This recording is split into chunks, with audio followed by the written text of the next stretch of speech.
Hi, my name is Jonathan Jose, and I'm working abroad in New Zealand.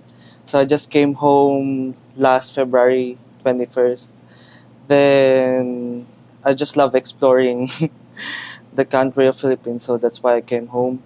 So this is my third destination out of 2 weeks.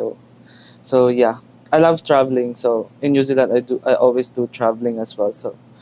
So yeah, basically traveling, playing volleyball, eating, and experiencing new stuff. So yeah, Why free dive? free diving. Free diving kasi parang before nag-snorkel lang kami, parang ang ganda tignan. Tapos once na try ko sa Cebu, parang nakakainggit yung mga confident sumabay ba dun sa whale shark, tas parang kami dun lang nakakapit lang kami sa basa, tas ang scary.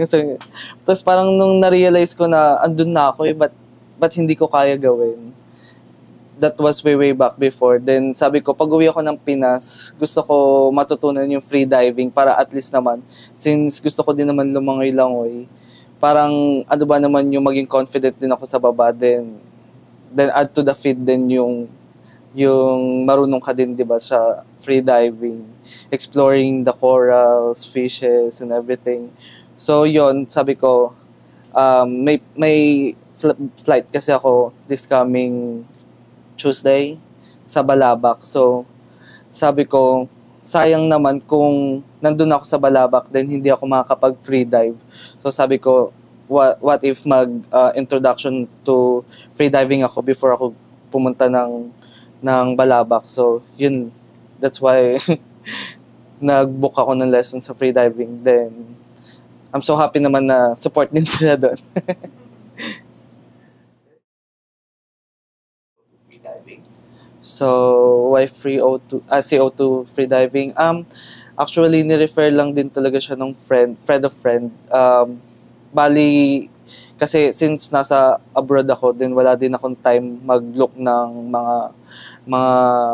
mga groups for free diving. Then ni-recommend nila Lydia, nila Laika na dito tayo sa CO2. Then sabi ko how much? Tapos sabi nila ganito yung price. Sabi ko okay din naman siya.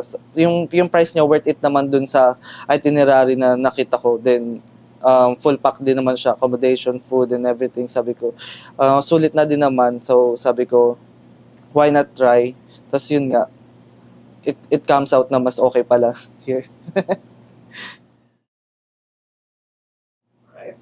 So, my expectation is maging confident sa pag-free dive, then pag-explore underneath water. So, yun. So, given naman na ang coach namin si Coach Wesley, so, and then naturuan niya si Kayer, and then yung outcome kay Kayer is sobrang ganda. So, my expectation is same na kung anong nagagawa ni Kayer. Hopefully.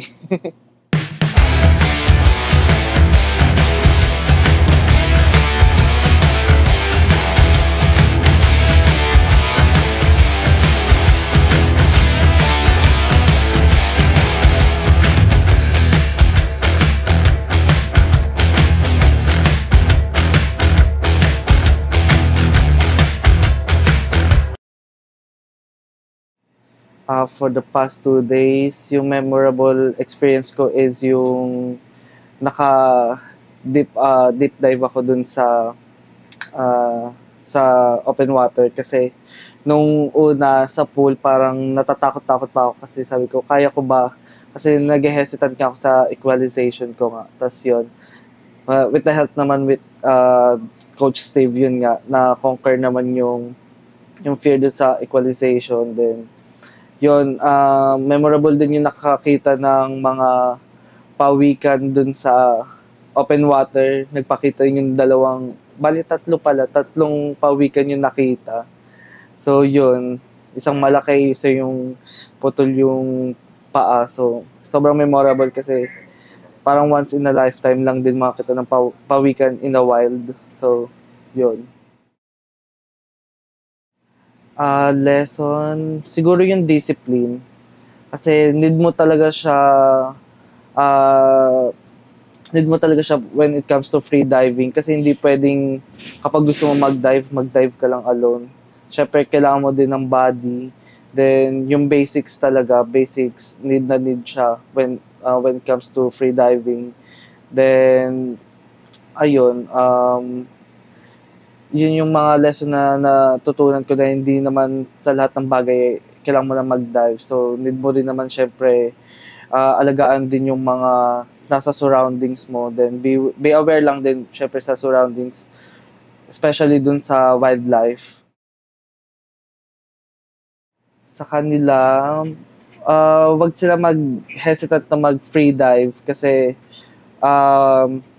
iba yung experience. Iba siya sa kumbaga nag-island hopping ka then swimming ka lang sa gilid. So, iba siya sa snorkel ka lang sa gilid ng bangka pag nag-island hopping kayo. Parang additional hobby mo na magiging additional hobby mo na siya. Kasi parang ang hanapin mo na hindi na yung mga white sand beaches eh. Parang common na yung white sand beaches, magaganda, mapuntahan mo siya. Pero ngayon parang gusto mo na i-check ngayon kung saan ba may magandang diving spot.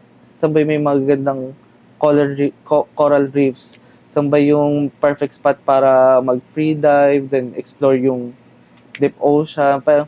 Parang sa past 2 days, parang gusto ko siyang gawing hobby. Sorry. So, papashit ko lang talaga.